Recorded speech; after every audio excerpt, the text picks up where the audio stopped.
in order to succeed to the second stage, you must give ownership for your Malawian peoples. And then he started to give me all this nice talk and the institutions. I said, okay, let's cut all this nice talk and tell me straight. Do you have a land? He said, yes. I said, why don't you invest in it? A good tree, it will take 3 years to 7 years. Why don't you build a water reservoir? And then he laughed and he went like this. You know what that means, psychiatrist? Said, exactly. Now why don't you do it? He said, you want me to have a land ownership? I said, exactly. He said, okay, we got a deal. I will go to Malawi and I will issue a 1,000 trial land issue. I said, not 99 years, it has to be a title.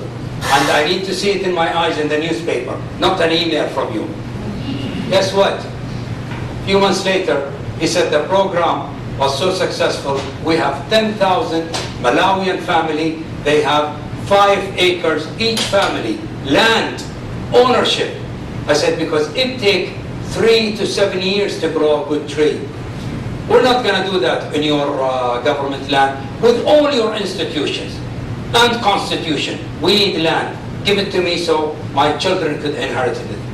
And it worked. And that's one of the the stars of my life.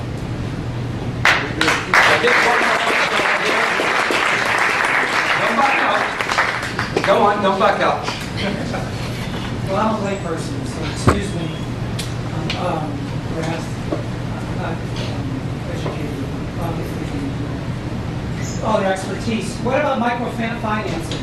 You have 3 million impoverished in Saudi Arabia. Why don't you microfinance? You have success in India. You have success in other places with microfinancing. You have millions across the Red Sea that are impoverished. Do you see any place for microfinancing in government to helping people? Did you know how did Muhammad Yunus started the microfinance? Excuse me? Did you know how did Muhammad Yunus started the microfinance? Well, first of all, it's the largest bank of the world. I think he has 25,000. Johannes, how many branches does Muhammad Yunus have in Bangladesh? I don't remember exactly. It's, I think, 25,000. And only women. And the first finance transaction he made, he went to this lady and he said, well, why don't I give you some money and you could do it. And then but the group of all the women, and it's all women by women's, all kinds of women's, all involved with it, and it goes. I honestly don't think that would work in Saudi Arabia. But what I think it would work in Saudi Arabia is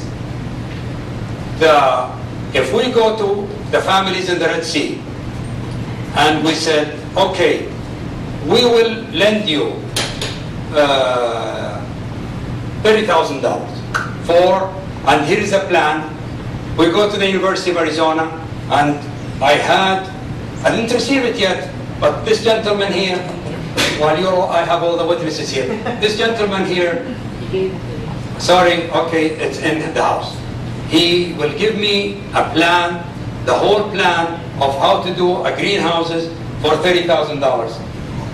We will finance this $30,000, give it to the family with a lot of conditions. You don't hire foreign laborers, you have to have Saudis, you got to do it yourself with your family, and we will help you to sell your products. And then give him this $30,000, whether it is a fish farming or whether it is a greenhouses, and we go on. Now, some of the genius here, they promised to ask a good question, but they didn't ask a question, so I don't think I will call them genius anymore. So I'm retreating back from. So the greenhouses, the 30,000, I think Saudi Arabia can do it. And we don't need this microfinance, because microfinance, you're talking about $20, $100. You go to a woman that said, and my gosh, then you get into this all kind of problems, and you want government to control. I recommend greenhouses. We didn't talk about the barley, and one of the bad policies of Saudi Arabia, we import 50% of the barley, and the reason that everybody's around the world, they bring live sheep to Saudi Arabia, very young, and what do? We feed them. So we have we have converted the whole countries into a feeding place.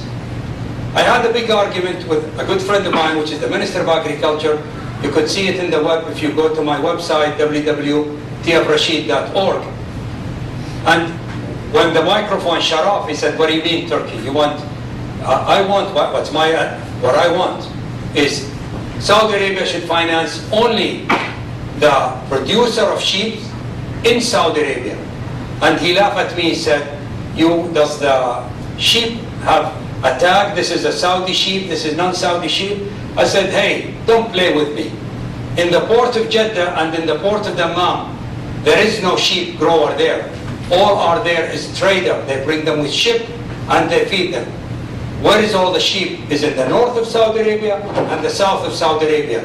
And 70% of the cost of that sheep production is food. The forage or the food or to feed those animals.